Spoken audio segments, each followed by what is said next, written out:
Students, आज हम carbonyl समूह की संरचना पढ़ेंगे। किसकी संरचना? कार्बोनिल समूह की संरचना।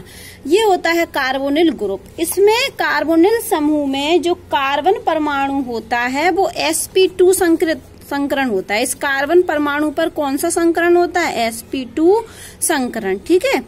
और होता क्या है कि ये कार्बन 3 सिग्मा बॉन्ड बनाता है। एक सिग्मा यहाँ बनाता है, एक सिग्मा यहाँ बनाता है, एक सिग्मा यहाँ बनाता है। तो ये कार्बन 3 सिग्मा बनाता है और ये क्या बनाता है? Pi bond. और पाई बॉन्ड में क्या होता है? कार्बन का जो देखो कार्बन 3 तो सिग्मा बॉन्ड बनाता है और कार्बन की जो चौथा संयोजी इलेक्ट्रॉन है, जो संयोजकता इलेक्ट्रॉन है, वो कार्बन के असंकृत, यहाँ पर एक p ऑर्बिटल होता है जो असंकृत होता है, और वो p ऑर्बिटल जो असंकृत है वो ऑक्सीजन के पास भी p ऑर्बिटल है। ठीक है। इस p ऑर्बिटल के साथ पाई बॉन्ड बनाता है। मैंने बोला कि कार्बोनिल ग्रुप में जो कार्बन होता है उस कार्बन पर sp2 संकरण होता है और कार्बन 3 सिग्मा बॉन्ड बनाता है और एक क्या बनाता है? Pi bond. और पाई बॉन्ड कैसे बनता है? जो कार्बन पर जो अपना संयोजी इलेक्ट्रॉन है, चौथा जो संयोजी इलेक्ट्रॉन है, कार्बन में 4 कार्बन का परमाणु क्रमांक क्या होता है? 1s2, 2s2 और 2p 6 होता है ना, तो 2 2 4 6 होगा। तो ये होते हैं इसमें 2,4। तो ये 4 संयोजी इलेक्ट्रॉन होते हैं। तो ये 4 संयोजी में 3 तो सिग्मा बॉन्ड बना लेते हैं और जो चौथा संयोजी इलेक्ट्रॉन होता है वो कार्बन के कहाँ उपस्थित होता है? कार्बन के ये, क्योंकि ये क्या होता है,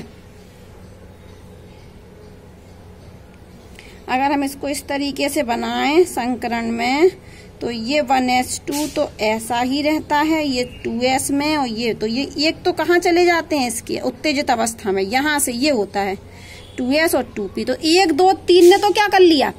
संकरण में भाग ले लिया। 3 ने क्या कर लिया? संकरण में भाग ले लिया और क्या बना दिया? sp2 संकरण। ठीक है। लेकिन ये वाला जो संयोजी इलेक्ट्रॉन है कार्बन का, ये असंकृत है, संकरण में इसने भाग नहीं लिया। इसलिए एक बात लिखी है कि कार्बोनिल समूह में जो कार्बन होता है उसमें sp2 संकरण होता है और sp2 संकरण के होता है, और कार्बन का जो असंकृत इलेक्ट्रॉन है, ये इसकी बात हो रही है, इस इलेक्ट्रॉन की, जो कार्बन में असंकृत इलेक्ट्रॉन है वो p ऑर्बिटल में है। वो कहाँ है? p ऑर्बिटल में। और ये ऑक्सीजन के p ऑर्बिटल के साथ पाई बॉन्ड बनाता है और ये तीनों ही एक तल में होते हैं। कैसे होते हैं? एक तल में। जैसे हम इनको जोड़े हैं तो यही जुड़े होंगे। मैं चलो कागज पर जुड़े हैं इस तरीके से, ऐसा नहीं कि एक ऐसे जुड़े हैं, ऐसे नहीं जुड़े हैं। पर देखो ये तो अब ऊपर नीचे हो गए हैं। तो ये एक तल में होते हैं।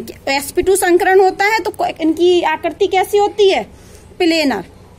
आकृति कैसी होती है? प्लेनर। और ये क्या होते हैं? एक तल में होते हैं। ठीक है। तो कार्बोनिल ग्रुप में कार्बन में sp2 संकरण होता है और कार्बन का जो असंकृत चौथा इलेक्ट्रॉन है वो ऑक्सीजन के p ऑर्बिटल के साथ पाई बंध बनाता है। और ये असंकृत ऑर्बिटल कहाँ होता है? p ऑर्बिटल में। इसलिए यहाँ पर एक लाइन लिखी है किताब में, आप देखेंगे कि कार्बोनिल समूह में कार्बन पर sp2 संकरण होता है और कार्बन क्या करता है? 3 सिग्मा बॉन्ड बनाता है और कार्बन का चौथा संयोजी इलेक्ट्रॉन कार्बन के कहाँ होता है? असंकृत p कक्षक में होता है तथा ऑक्सीजन के p कक्षक के साथ अति व्यापन करके, ओवरलैपिंग करके पाई बॉन्ड का निर्माण करता है।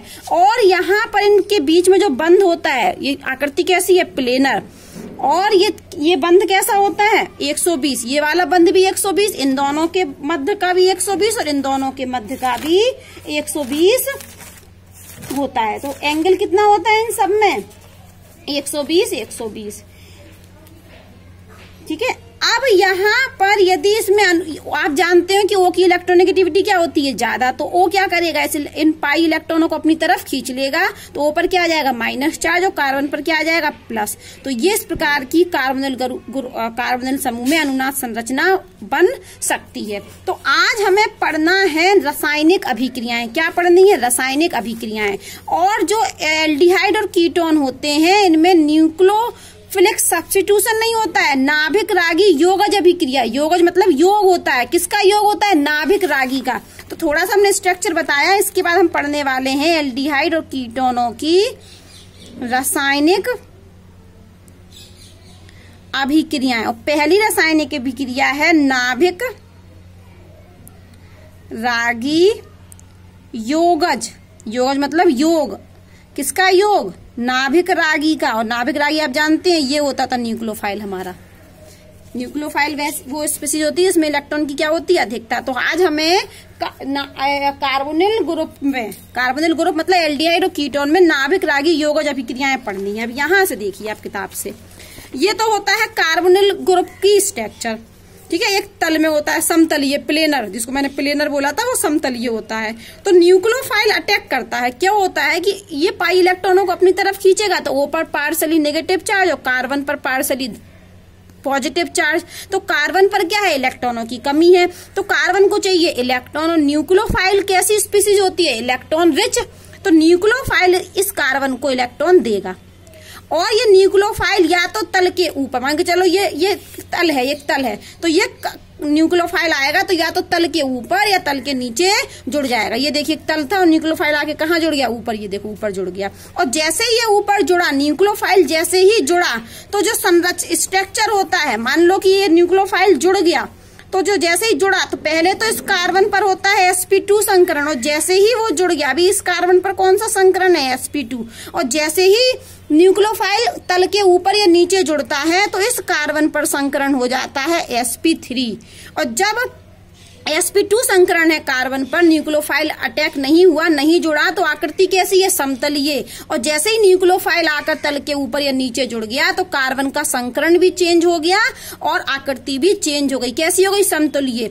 और देखना जैसे ये न्यूक्लियोफाइल आके ऊपर ऐड हुआ और ये सब क्या हो गया, थोड़ा बेंड हो गया, ये झुक गए, देखो सब पास पास आ गए। अब नहीं रहेगा इनका सब, अभी पहले 120 कोण था इन तीनों के बीच में, अब नहीं रहेगा 120। तो क्या होता है कि कार्बोनिल ग्रुप जो होता है उसमें कार्बन पर sp2 संकरण होता है, 3 सिग्मा बॉन्ड बनाता है, एक पाई बॉन्ड बनता है। वो किसके द्वारा, कार्बन के असंकृत इलेक्ट्रॉन की बजाय जो किसमें होता है, p ऑर्बिटल में, वो p ऑर्बिटल वाला इलेक्ट्रॉन ऑक्सीजन के p ऑर्बिटल वाले इलेक्ट्रॉन के साथ पाई बॉन्ड बनाता है। और ये सब एक तल में होते हैं। जब न्यूक्लियोफाइल अटैक करता है तो तल के ऊपर जुड़ता है या तल के नीचे जुड़ता है और आकृति चेंज हो जाती है, समतलीय से क्या हो जाती है, टेट्राहीड्रल, चतुष्फलकीय हो जाती है। अब दूसरे ये स्टेप बहुत कैसा, ये चरण फर्स्ट है, स्टेप फर्स्ट है। ये स्टेप कैसा होता है, मंद, स्लो होता है। और देखिए ये सब बेंड हो गई, ये सब थोड़ी देखो शिफ्ट हो गई, ये सब ऐसे हो गए, ऐसे। अब एक तल में नहीं रही है, अब एक तल में नहीं है ये। और सेकंड स्टेप में H+ आता है और H+ प्रोटोनेटेड होता है और H+ कहाँ जाएगा, ऊपर, तो क्या बन जाएगा, OH। तो इस प्रकार से यौगिज उत्पाद बनते हैं। क्या बनते हैं, यौगिज उत्पाद। तो क्या किया हमने, कार्बोनिल ग्रुप पर कुछ भी न्यूक्लियोफाइल हम जोड़ सकते हैं। तो अब हम एक रिएक्शन लेके समझाते हैं आपको। क्या पढ़ा रहे हैं हम आपको, ये किताब से ही बता दिया हमने। अब हम आपको एक अभिक्रिया ले लेते हैं, HCN का योग। किसका योग, HCN का योग। तो सबसे पहले तो हम पढ़ रहे हैं HCN का योग। तो आपको पता होगा कि जो HCN का योग तो हम कराते हैं, लेकिन HCN का योग सीधे नहीं होता है, इसमें हमें बेस की उपस्थिति चाहिए होती है। किसकी उपस्थिति, अगर हमें HCN का योग कराना है कार्बोनिल यौगिकों पर तो हमें किसकी उपस्थिति चाहिए, बेस। और बेस से क्या मिलता है, OH-। तो ये रिवर्सिबल रिएक्शन होती है। और क्या बनता है, यहाँ से ये H+ किस OH के संग जुड़ के क्या बना लेगा, H2O। क्या बना लेगा, H2O। और क्या निकल जाएगा, CN-। और ये CN- हमें क्या मिल गया, न्यूक्लियोफाइल। अब इसका हम अटैक करेंगे किस पर, कार्बोनिल ग्रुप पर। ले लेते हैं हम यहाँ पर कार्बोनिल ग्रुप, ये CO। और यहाँ पर 2 बैलेंसी निकली है। मान ले रहे हैं यहाँ पर कोई A ग्रुप जोड़ा, कोई B जोड़ा, और हमें कौन आके अटैक करेगा, बताइए आप। और CN ने क्या कर दिया, अटैक कर दिया। फिर हम यहीं से दिखा देते हैं, ये देखिए अब ये CN आया, CN- क्या है, न्यूक्लियोफाइल। और O पर है पार्शली नेगेटिव चार्ज और कार्बन पर है पार्शली पॉजिटिव चार्ज, मतलब कार्बन पर इलेक्ट्रॉनों की कमी है, तो ये न्यूक्लियोफाइल आकर इससे जुड़ जाएगा। जोड़ देते हैं हम। जैसे ही हमने इसको जोड़ा तो क्या होगा कि ये कार्बन है और इस कार्बन से ये सब बेंड होगा, ये सब इस तरीके से आएगा। ए इधर आ गया, बी इधर आ गया, ये O इधर आ गया और O पे क्या आ गया, माइनस, क्योंकि ये इस पे जुड़ा तो ये बॉन्ड के पाई इलेक्ट्रॉन ऊपर आ गए तो ऊपर क्या आ गया, माइनस। तो ये आके क्या जुड़ गया हमारा, न्यूक्लियोफाइल। कौन सा न्यूक्लियोफाइल, CN। अब क्या होगा, ये बन गया हमारा। अब क्या होगा कि अब फास्ट स्टेप होगा, प्रोटोनेटेड करेंगे, मतलब हम प्रोटोन देंगे। अब ये प्रोटोन जाके कहाँ आ जाएगा, इस प्रोटोन कहाँ अटैक करेगा, ये वाला प्रोटोन इस O पर जोड़ दीजिए तो क्या बन जाएगा। ये स्टेप कैसा होता है, फास्ट। और ये स्टेप कैसा है, स्लो। ये क्या था, स्टेप फर्स्ट था। और ये स्टेप क्या है, सेकेंड। तो इस कार्बन पर ये CN है, यहाँ से कोई A वैलेंसी कुछ भी ग्रुप जुड़ा है, यहाँ पर ये OH।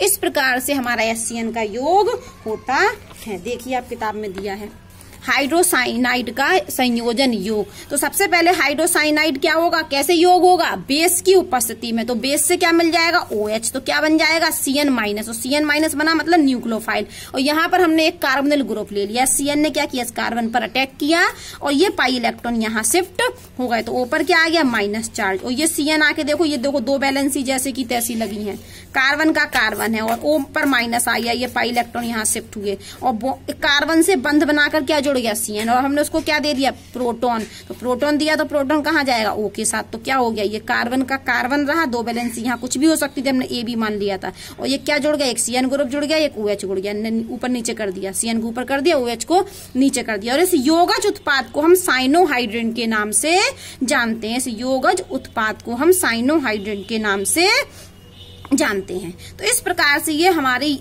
जो कार्बोनिल ग्रुप होता है वो नाभिक रागी योगज अभिक्रियाएं देता है। ठीक है, क्या देता है, नाभिक रागी योगज अभिक्रियाएं। भी हम इसमें अभिक्रियाशीलता भी पढ़ेंगे पर थोड़ी देर में। तो अभी हम ये पढ़ने लगे, नाभिक रागी योगज अभिक्रियाएं देता है। ठीक है, तो HCN का योग हो गया।